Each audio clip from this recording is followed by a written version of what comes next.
kita di era digital telah mengalami berbagai lompatan ya. Lompatan-lompatan ini ada yang terduga, ada yang tidak terduga. Sehingga kita harus beradaptasi, harus menyesuaikan dengan zaman.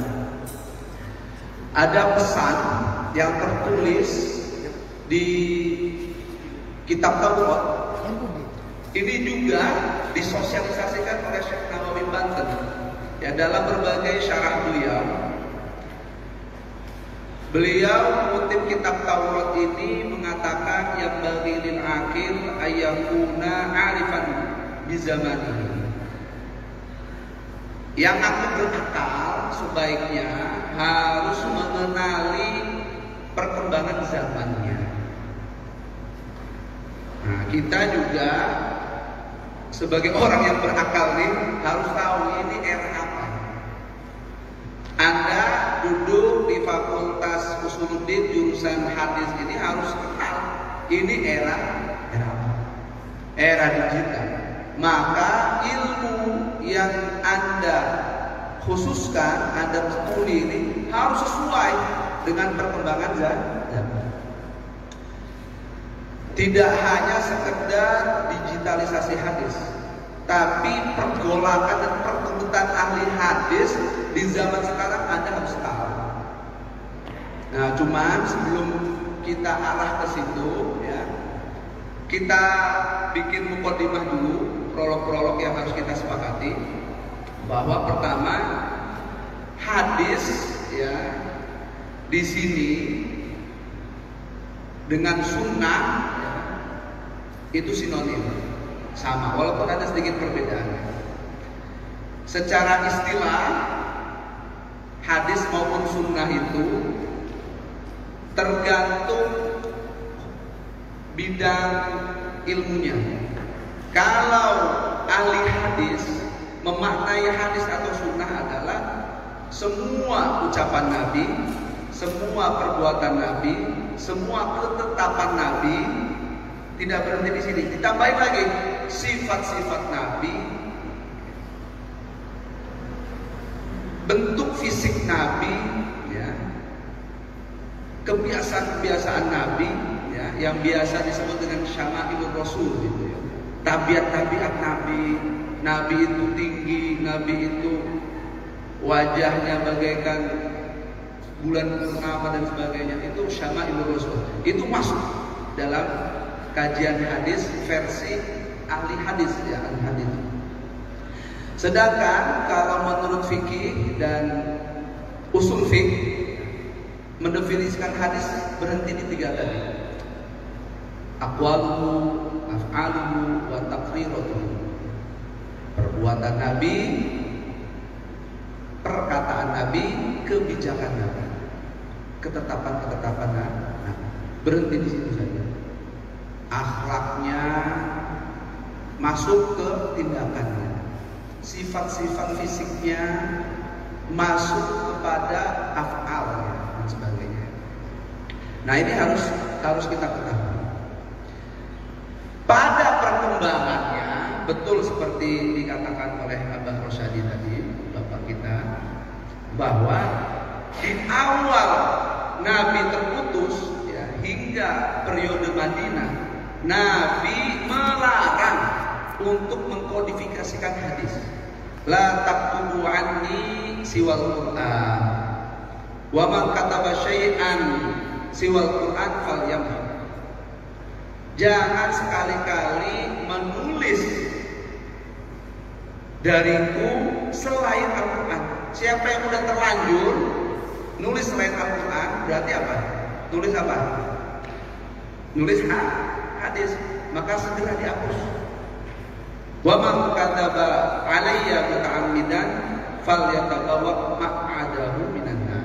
Siapa yang berani-berani mendustakan atas namaku secara sengaja, berarti dia sudah siap booking tiket neraka. Ya, ini ancaman Nabi.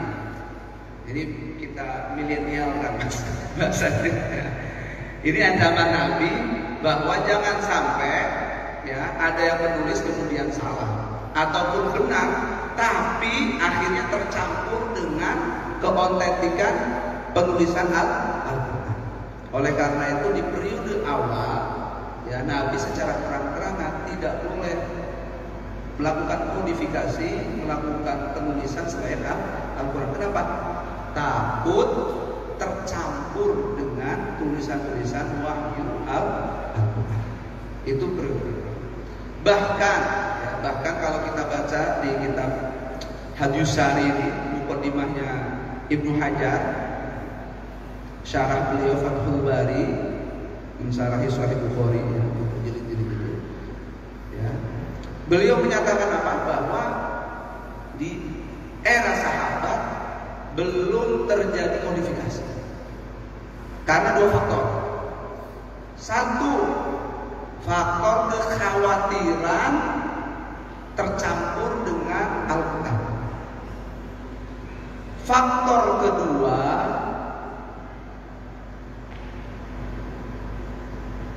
mereka tidak hobi menulis. Mereka tidak banyak bisa menulis. Kenapa? Budaya pendidikan mereka lebih ke IQ, lebih ke hafalan. Sekali dengar langsung hafal. Karena kecepatan IQ mereka, hafalan mereka, maka tidak perlu ada penulisan.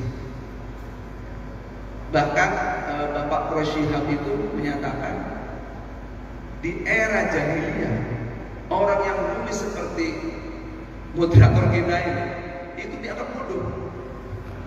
Kenapa? Oh, otaknya nggak jalan itu. Perlu nulis ya. Itu era jahiliyah. Ya, tapi di era Nabi Muhammad SAW ya, lewat wahyu pertamanya itu kan alladzi 'allama bil qalam. Nah, di situ Islam juga mengenalkan apa? Budaya menulis. Tapi visi penulisan pertama itu untuk Al-Quran. Nah, ini versi Imam Ibnu Hajar. Sedangkan versi imam yang lain ada penulisan hadis di era hidup Nabi itu ada. Tapi hanya sahabat-sahabat tertentu saja. Contoh, ketika Fathu Mekah, penaklukan Mekah, ada orang Yaman yang ikut hadir, namanya Abu Syah. Abu Syah ini izin, ya Nabi, ini pidato Anda, orasi Anda di Fathu Mekah ini keren banget. Izin tulis ya, ya tulis Abu Syah, tulis. itu ditulis. Ada lagi Abdullah bin Amr. Abdullah bin Amr juga justru disuruh Nabi, uktubu anni, tulis hadis-hadis yang dariku. Tapi penulisan hadis di era hidup Nabi ini terjadi di akhir-akhir masa kenabian, biar tidak tabrakan dengan larangan hadis tadi. Jadi ulama mendamaikan antara dua fakta ini. Fakta Nabi bersabda melarang itu di awal. Fakta Nabi mengizinkan penulisan hadis, bahkan menyuruh ke Abdullah bin Amr itu di era akhir. Berlanjut pada era sahabat. Sahabat itu terbagi dua dalam hadis. Ada kibarus sahabat, ada sighar sahabat. Ada sahabat senior, ada sahabat junior. Sahabat senior itu justru ya jarang sekali meriwayatkan hadis-hadis tentang sifat Nabi. Ya. Contoh, Nabi itu tingginya sekian, rambutnya ya, bergelombang dan sebagainya, itu jarang sekali diriwayatkan oleh siapa? Kibar sahabat. Kenapa? Karena sahabat Abu Bakar, sahabat Umar, sahabat Utsman itu kalau melihat Nabi langsung menunduk, nggak neliti fisik Nabi sebagainya, langsung menunduk. Dan beliau merasa tidak perlu untuk mensifati seperti itu. Nah, yang meriwayatkan hadis-hadis Syama'ilur Rasul itu biasanya adalah justru sigharus sahabat junior, karena masih kecil. Ketika masih kecil, mereka dengan leluasa bisa melihat Nabi, bisa amatin tangannya Nabi, fisiknya Nabi, wajahnya sampai kakinya Nabi. Sehingga ketika para tabi'in bertanya, itu justru bagaimana sih fisiknya Nabi, itu justru siapa? Sahabat yang junior yang meriwayatkan. Nah, begitu juga al-katsiruna minas sahabat, perawi hadis terbanyak dari sahabat itu rata-rata sahabat yang middle, yang enggak senior banget, dan juga sahabat yang junior itu lebih banyak. Hadis Siti Aisyah ya, itu lebih dari 1000, jauh lebih banyak daripada abahnya sendiri, sahabat Abu Bakar. Padahal pergaulan Nabi dengan sahabat Abu Bakar lebih sering, lebih intens daripada putrinya sendiri. Hadis riwayat Abu Hurairah, Abdurrahman bin Sakhr, itu jauh lebih banyak daripada Sayyidina Ali. Padahal Sayyidina Ali ini siapa? Anak kecil yang pertama masuk Islam, minas sabiqin al-awwalin. Sedangkan Abu Hurairah baru masuk Islam itu di era Madinah. Baru sekali. Tapi justru hadis-hadis sahabat Abu Hurairah lebih banyak. Sahabat Abi Sa'id Al-Khudri, sahabat Jabir bin Abdullah itu lebih banyak daripada Khulafaur Rasyidin. Ini juga unik. Mangga kalian kaji kenapa kok junior ini lebih banyak meriwayatkan hadis daripada seniornya. Mangga kalian kaji. Nah, itu di era sahabat juga benar-benar serius dalam bergerilya mencari hadis. Ada beberapa sahabat yang sampai rela melakukan perjalanan bermil-mil untuk mencari hadis. Contoh, sahabat Jabir bin Abdullah itu tinggalnya di Madinah. Ini setelah wafatnya Nabi. Kalau Nabi belum wafat maka langsung ke Nabi aja. Tapi ini Nabinya sudah Pak. Jabir bin Abdullah ini demi mencari hadis tentang hukuman-hukuman penganiayaan yang terkenal dengan hadisul madzalim, itu sampai rela pergi ke Syria, nyari sahabat lain yang bernama Abdullah bin Anas. Jauh sekali. Ada lagi satu sahabat di Madinah nyari hadis tentang man satara mukminan fid dunya satarallahu fil akhirah. Ini hadis ya didapat sahabat dari Madinah, lari ke Mesir, sahabat Uqbah itu ke Mesir demi nyari satu hadis. Nah, spirit sahabat yang benar-benar cinta hadis ini tertularkan ke generasi tabi'in, ya. Makanya Sayyidina Umar bin Abdul Aziz, pemerintah itu memerintahkan kepada para alim ulama agar sudah mulai waktunya sekarang membukukan hadis. Kalau kodifikasi Al-Quran sebagai satu mushaf, satu buku, baina dafai kita kayak gini, itu terjadi di era sahabat Abu Bakar, diulang lagi di sahabat Utsman bin Affan. Ketinggalan hadisnya baru dibukukan seperti ini, rapi seperti ini, itu pun nggak semua ya. Itu di era pemerintahan Umayyah, Sayyidina Umar bin Abdul Aziz. Sayyidina Umar bin Abdul Aziz memerintahkan, yang pertama memenuhi permohonan sang khalifah ini adalah Syihabuddin Az-Zuhri. Biasanya Imam Zuhri.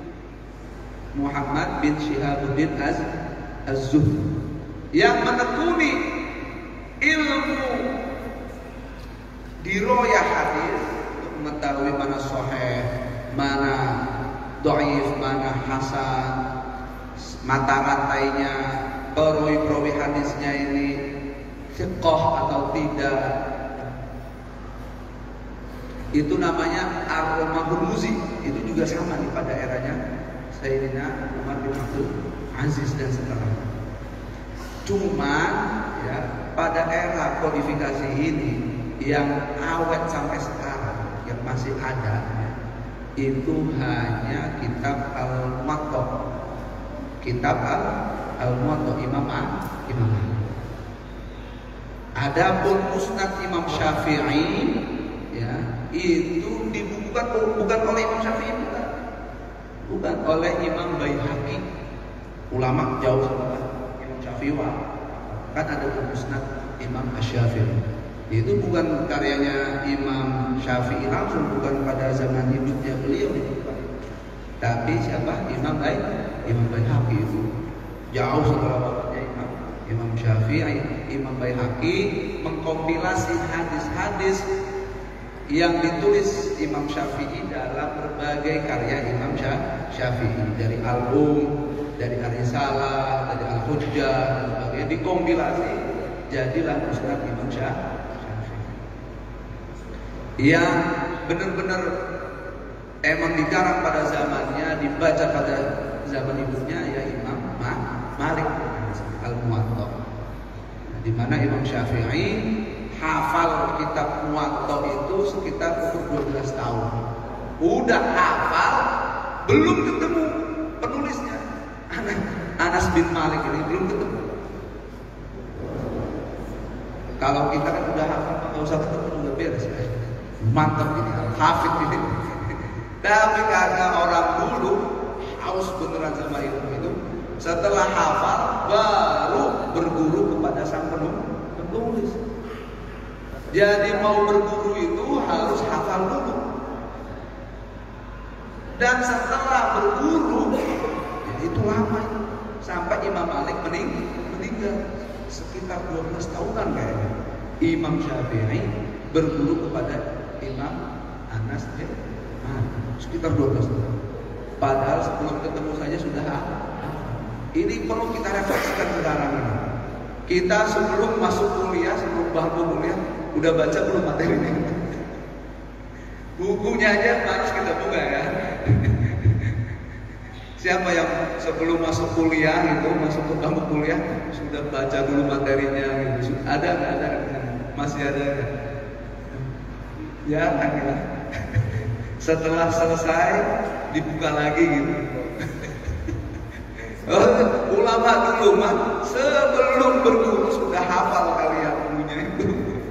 Ini yang harus kita aktualisasinya begini nih, teladan beliau-beliau ahli-ahli hadis ini luar biasa. Ya. Nah, Imam Syafi'i punya murid namanya Imam Ishaq bin Rahawayh. Ya, beliau ketemu di Mekah, di Baghdad tuh. Terinspirasi dari Imam Syafi'i. Ketika Imam Syafi'i memuji-muji kitab karya gurunya, tidak ada kitab hadis di muka bumi ini yang lebih sahih daripada kitab Muwatta. Itu katanya Imam Syafi'i. Cuman sayang ini belum lengkap. Belum lengkap, belum menghimpun semua hadis-hadis sahih. Ini terdengar oleh Imam Ishaq bin Rahawayh. Nah, Imam Ishaq bin Rahawayh ya, yang terkenal dengan Amirul Mukminin fil Hadis, itu juga belum sempat menghimpun hadis-hadis sahih. Mungkin beliau orang sibuk kayak Pak Sekjen kita ini, tanda sibuk. Jadi nggak sempat ada waktu. Nggak sempat. Maka apa? Maka beliau menginspirasi murid-muridnya. Lau jama'tum kitaban sahihan mukhtasaran min sunani Rasulullah sallallahu alaihi wasallam. Setiap beliau memberi juga hadis Ishaq Ibnu Rahawayh itu selalu mendorong mahasiswa-mahasiswanya, andaikan ada kalian ini ya mengkompilasi hadis-hadis sahih dari sunnah-sunnah Nabi Muhammad Shallallahu Alaihi Wasallam. Mukhtasar saja, ringkesannya saja, nggak semua, tapi minimal ringkesannya saja. Nah ini ya ajakan ini terdengar dan terlihat oleh siapa? Imam Bukhari. Imam Bukhari ketika hadir di majelisnya Ishaq Ibnu Rahawayh terdengar dan terpatik hati, terpanggil hatinya. Oh iya ya, benar ya. Yang ada buku-buku hadis sekarang ini belum semuanya mengumpulkan hadis-hadis sahih. Maka dari dorongan sang dosen ya, Imam Ishaq Ibnu Rahawayh, akhirnya Imam Bukhari ya, berazam untuk mengumpulkan hadis-hadis sahih mukhtasar sahih, tapi juga diringkas jadi Sahih Bukhari itu masih hadis sahih ringkasan 4 jilid masih ringkasan itu ya. Tambah lagi terdorong ya, Imam Bukhari ini pernah bermimpi ketemu Rasulullah Shallallahu Alaihi Wasallam. Bermimpi beliau bertemu dengan Rasul dalam keadaan beliau mengipasi Rasul. Kayak saya mengipasi moderator, enak ya? Panas juga ya. Indi mirwahah atubu anhu. Saya megang apa? Kipas angin, saya kipas-kipas Rasul. Nah, akhirnya ini artinya apa ya? Mimpinya Imam Bukhari ini. Beliau nanya al-mu'abbirir ru'ya, al-mu'abbiranir ru'ya. Jadi penafsir mimpi dari dulu itu ada. Nanya ke penafsir mimpi. Ini tafsir mimpinya apa? Oh, kata ahli tafsir mimpi, Bukhari, segera melaksanakan azam Anda itu. Bukukan itu hadis-hadis sahih. Karena dari mimpi ini kamu menghapus kebohongan dari dan atas nama Rasulullah Shallallahu Alaihi Wasallam. Ya. Akhirnya terbukukanlah yang namanya siapa? Kitab apa? Sahih Bukhari. Sahih Mukhtasar min Sunani Rasulullah Shallallahu Alaihi Wasallam. Kitab sahih yang diringkas dari perjalanan hidup Rasulullah Shallallahu Alaihi Wasallam. Siapa yang sudah baca muqaddimahnya Sahih Bukhari? Ada nggak? Ini ahli hadis harus ada ya. Jadi kita harus apa namanya tabarukan lah baca Sahih Bukhari. Orang-orang dulu itu ya, kiai-kiai kita dulu itu membaca Sahih Bukhari mulai bulan Rajab, Sya'ban, Ramadan, khatam. Ya. Dulu saya di Yaman itu kalau mingguan setiap hari Kamis. Hari Kamis baca aja. Ya. Gak usah diterangin dan sebagainya, itu nanti Pak. Kalau diterangin gak ada habis-habisnya nanti itu tahap kedua lah, terangin dulu. Minimal tahap sekarang ini baca. Nah, apalagi sekarang ada terjemahan, tapi jangan sembarangan terjemahan. Nah, ya, itu perkembangan ya, dari lisan di era awal Nabi, kemudian tulisan. Sekarang literasinya sudah tidak hanya tulisan, dan dulu itu tulisan tangan Mas ya. Tulisan tangan capek sekali. Imam Bukhari mengatakan, la aktubu haditsan illa intasaltu wa usolli rak'ataini qabla kita. Saya ketika menulis Sahih Bukhari ini ya, satu hadis belum saya tulis kecuali saya sudah mandi dulu ya, kemudian sholat 2 rakaat dulu. Bayangkan itu. Makanya sampai sekarang Sahih Bukhari itu ya tulisan manusia yang paling otentik kebenarannya. Kalau Al-Quran masih jelas ya, paling otentik karena itu firman Allah. Ya, ini tulisan manusia dari manusia sempurna namanya Nabi Muhammad yang paling otentik di muka bumi. Dan ini tidak ada tabrakan dengan pernyataannya Imam Syafi'i karena periodenya berbeda. Kalau Imam Syafi'i lihat karyanya Imam Bukhari ya pasti geleng-geleng juga. Ini lebih keren daripada Muwatta. Nah, PR kita ya, di era digital ini ya, bagaimana mendigitalkan hasil karya beliau-beliau yang luar biasa, daya spiritualnya sampai sebelum hadisan sholat, daya juangnya, daya kegigihannya, daya pengorbanannya. Silakan Anda kaji karya-karya Kutubus Sittah, Kutubus Tis'ah ini ya, Imam Ahmad, Imam Bukhari, Imam Muslim, Imam Ibnu Majah, Imam An-Nasai, semuanya beliau menulis hadis ini dengan jiwa raga, dengan harta, dengan bukan membuang, menghabiskan waktu beliau, umur beliau sampai akhir hayatnya. Imam Bukhari itu demi mensukseskan kitab Sahih Bukhari-nya itu sampai rela ya meninggalkan Bukhara sampai tidak izin ibunya demi mencari ilmu dan menghabiskan bertahun-tahun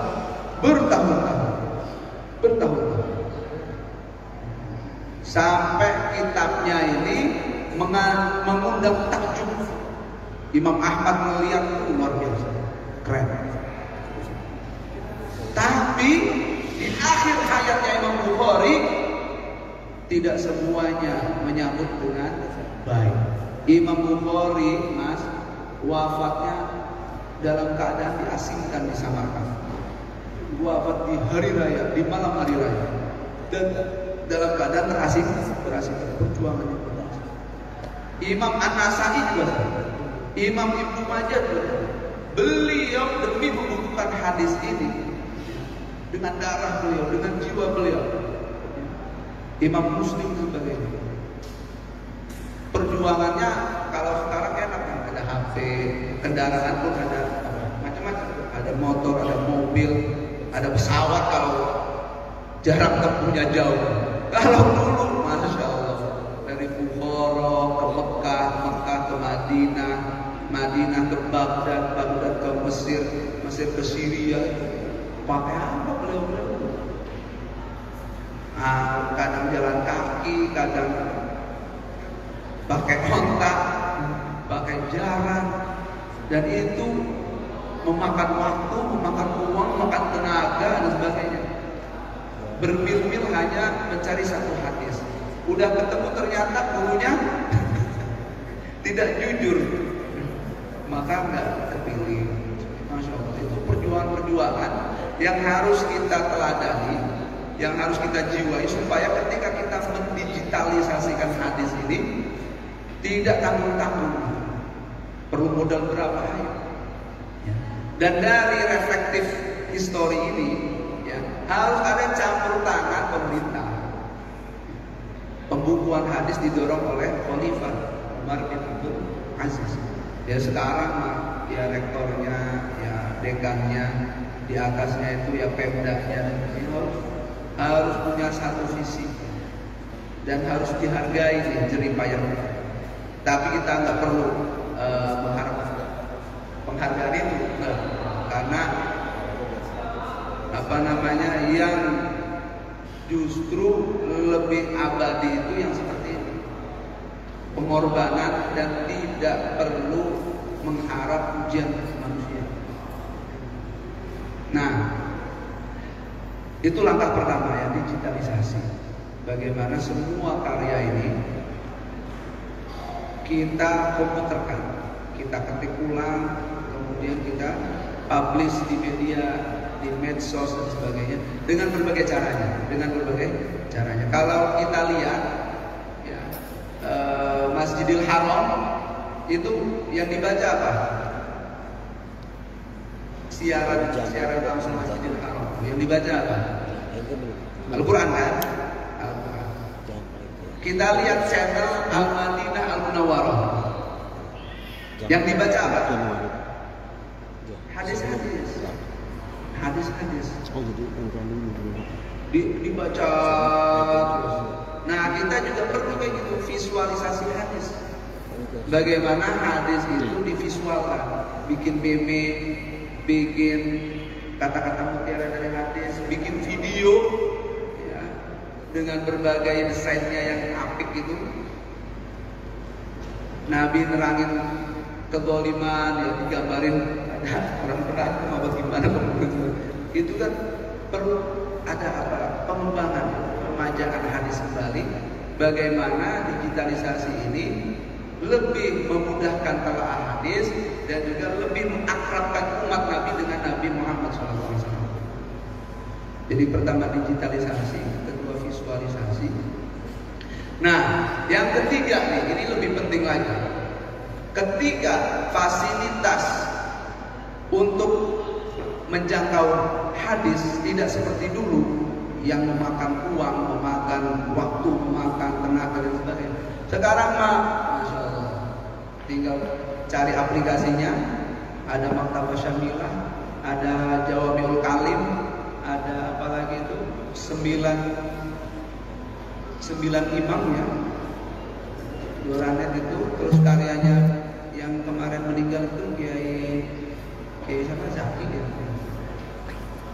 ahli hadis dari Ciputat itu, Kiai Mustafa Yakub ya, satu lagi yang kemarin. Yang lebih penting langkah ketiga aktualisasi hadis ini adalah bagaimana memudahkan pemahaman hadis sesuai tantangan zaman, sesuai kemajuan ilmu pengetahuan. Kan ada tuh banyak hadis-hadis sains, hadis-hadis yang kebenarannya baru ketahuan sekarang. Nah, itu perlu kita sosialisasi bahwa Nabi Muhammad SAW itu juga saintis, bahwa Nabi Muhammad SAW itu juga dokter.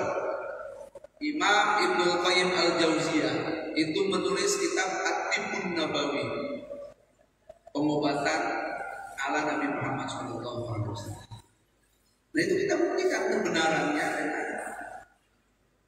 Bagaimana bisa ngasih kajian ilmiahnya sendirinya baru.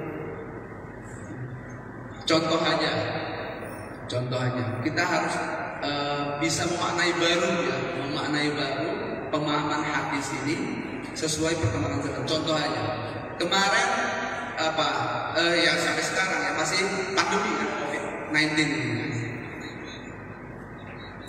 Saya baca kitab karya Ibnu Hajar juga tentang ini, tentang pandemi ini, Badlul Ma'un fi Fadlit Ta'un.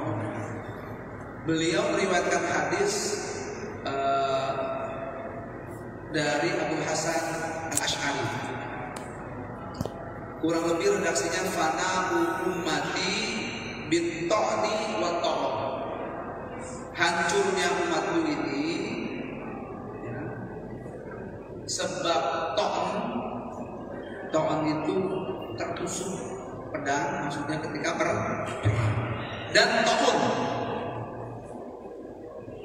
kata sahabat yang menyimak, sahabat itu kritis, makanya mahasiswi hadis itu harus kritis.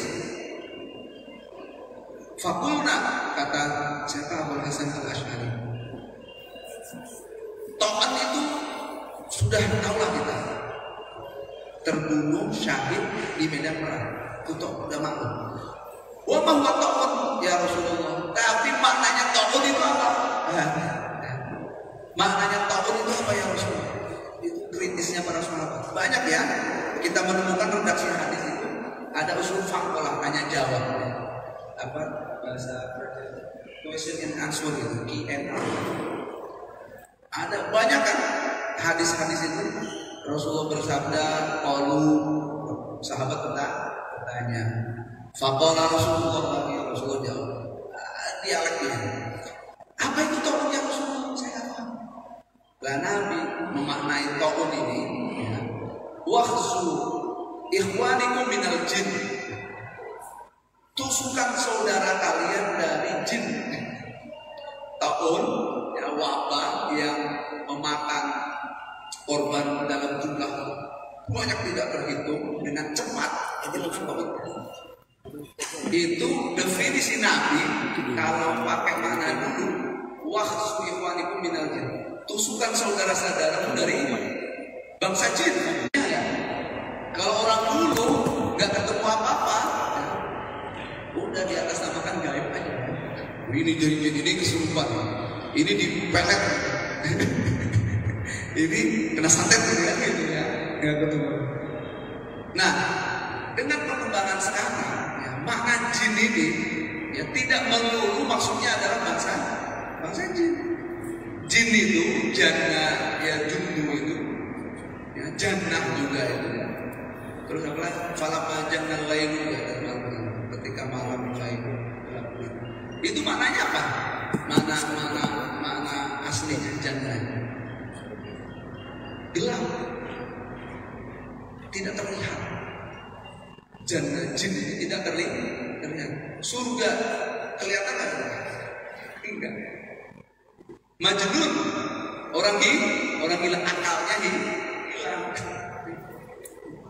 Paham nggak? Jadi jin ini juga bisa kita maknai dengan virus. Jin itu bisa kita maknai dengan virus karena sama tidak terlihat. Coba kita sesuaikan dengan zaman. Makna hadis boleh, makna dulu ada klasik itu juga bisa digunakan. Tapi karena sekarang ada penemuan baru, kita harus rekonstruksi maknanya ini sesuai dengan perkembangan pengetahuan. Jadi tusukan saudara-saudara dari virus itu maklum. Dan ini pandemi ini adalah virus COVID ini. Jadi jin itu bisa kita maknai dengan apa? Virus.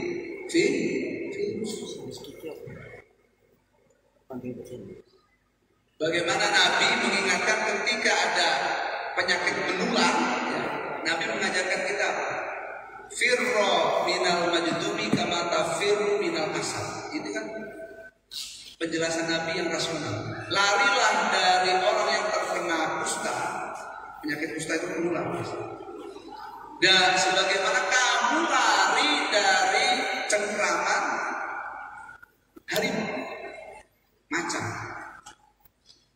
Ini kan ajaran Nabi ketika kita menghadapi apa penyakit menular, jangan dekat, harus jaga jarak. Ini juga aktualisasi hadis Nabi di era digital sekarang.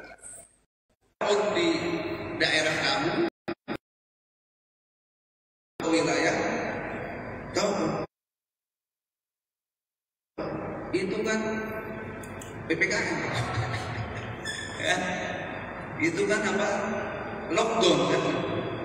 Coba kita aktualisasikan solusi-solusi kenabian ini benar-benar ya sangat relevan, masih relevan sekali untuk menjawab dan menyembuhkan persoalan-persoalan sekarang.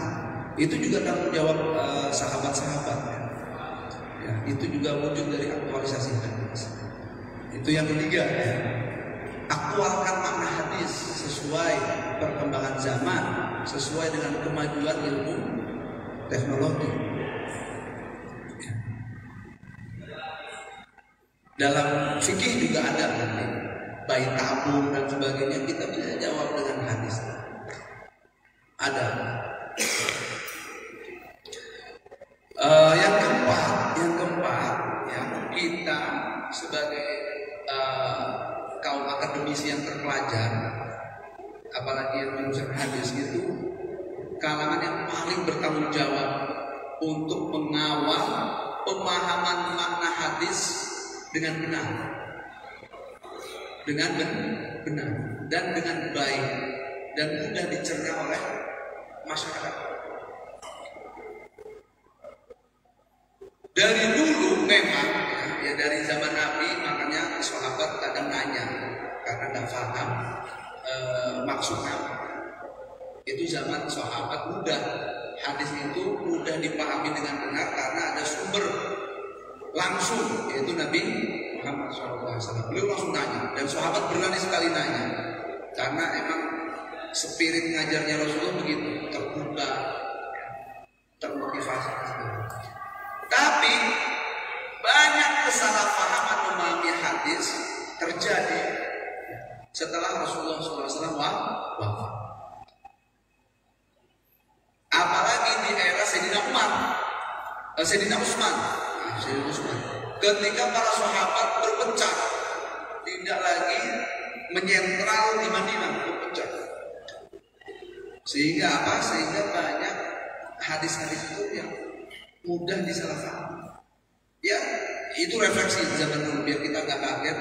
Ada kiai, ada tokoh, ada ustadz, ada mu'alaf yang baru masuk Islam mengajarkan, kemudian hadis yang mereka gelorakan ya cuma itu aja. Wa iyyakum wa muhdatsatal umur, ya, jauhilah hal-hal baru dalam agama. Kenapa? Karena hal-hal baru itu bid'ah. Wa kullu bid'ah dolalah wa kullu dolalah fitnah. Kata-kata kul itu bisa bermakna kulli, bisa bermakna juz'i. Orang yang tak ngerti sastra Arab memahami berarti semua hal yang baru itu harus kita jauhi sesuai saran Nabi, wa iyyakum wa muhdatsatil umur, wa muhdatsatil umur. Ya. Harus kita jauhi. Kenapa? Ini bid'ah itu semua bid'ah itu sesat. Maknanya kan begitu. Sesat itu nantinya di neraka. Ini kan kalau dipahami secara literal, ya, ini anti kemajuan, ini berarti Nabi Muhammad. Nggak boleh ada inovasi dalam beragama, dalam memfasilitasi syiar, dakwah dan sebagainya. Dalam kehidupan tidak boleh ada inovasi, itu bahaya itu. Kalau dimaknai begitu, kita harus kawal, kita harus luruskan pemahaman umat terhadap hadis ini. Bahwa muhdatsah yang dianggap bid'ah, yang sesat, yang kemudian masuk neraka itu tidak boleh hanya dipahami dari satu hadis ini. Harus diimbangi dengan Al-Quran, harus diimbangi dengan hadis-hadis yang lain. Hadis yang lain yang judulnya sama dengan muhdatsah yang diperbarui itu riwayat Siti Aisyah, ada di kitab Arba'in Nawawi. Man ahdatsa fi amrina hadza ma laisa min fawaradun. Itu lebih jelas, ini lebih spesifik. Bahwa siapa yang memperbaharui dalam urusan yang tidak sesuai dengan prinsip-prinsip syariah. Ini yang didefinisikan oleh Syekh Nawawi dalam Syarah Aqidatul Awam, kitab Nurul. Itu gitu. Suatu yang baru yang tidak sesuai apa? Syariah. Itu namanya muhdatsah, itu namanya bid'ah yang sesat. Itu yang pertama, harus selaraskan dengan hadis-hadis yang lain. Tidak boleh kita memberi hukum, ya, berdasarkan satu hadis yang tunggal. Tidak boleh. Harus kita damaikan, selarasikan dengan Al-Quran yang makamnya lebih tinggi, kemudian baru hadis. Tidak boleh satu hadis melahirkan satu hukum, tidak bisa. Harus disesuaikan dengan yang lain. Jangan berantakan seperti ini, kan kasihan. Kalau umpama pemahaman sahabat masih kolot seperti itu, ini kan memalukan agama Islam. Ya, sama aja dengan suku Badui itu yang nggak mau terima hal yang baru, kan? Jauh yang baru-baru ini hadisnya, bukan hadisnya, pemahaman Badui itu, ya.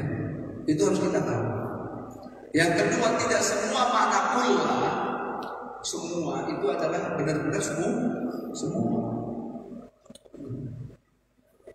Contoh dalam surat Al-Kahfi diceritakan bahwa ketika Nabi Musa dan Nabi Khidir di atas perahu, di belakang ada apa? Ada raja zalim yang kulla safinatin ghasba. Raja yang zalim itu mengambil semua perahu secara paksa. Tapi kenyataannya perahu yang ditunggangi Nabi Khidir dan Nabi Musa diambil nggak sama raja itu? Diambil nggak? Bukan semua perahu yang baik yang jelek diambil, bukan. Maksudnya kulla safinatin ini semua perahu yang bagus diambil, dirampas. Yang jelek ya enggak jadi dirampas. Itu berarti apa? Pemaknaan kulla dalam Al-Quran sekalipun tidak selalu dimaknai semua benar. Maksudnya ada umum, bermaksud khusus. Al-amu inda bihil khusus. Itu memerlukan apa? Ketekunan belajar yang lumayan, ketelitian yang jeli. Nah, ini tanggung jawab kalian. Makanya Imam Sufyan bin Uyainah itu ngasih tahu, beliau juga ahli hadis ya, ingetin terus kepada murid-muridnya, al haditsu mudillun illa lil ulama. Redaksi yang lain, al haditsu mudillun illa lil fuqaha. Hadis itu bisa menyesatkan. Hadis itu menyesatkan kecuali bagi ulama, kecuali yang bagi ahli fikih. Kenapa? Karena tadi kalau belum jadi ulama, belum jadi ahli fikih, ya bisa membawa hadis ini kepada pemahaman yang sesat, pemaknaan yang sesat. Itu bahaya. Dan ini kita bisa selamat dari pemahaman yang sesat, harus belajar apa? Ilmu, harus belajar fikih. Nah itu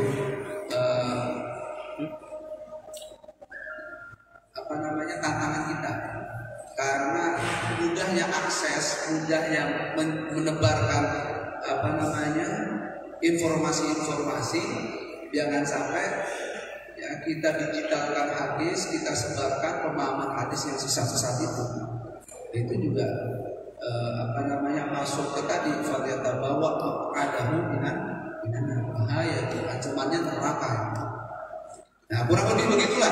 Jadi kesimpulannya, aktualisasi hadis di era digital itu pertama didigitalkan.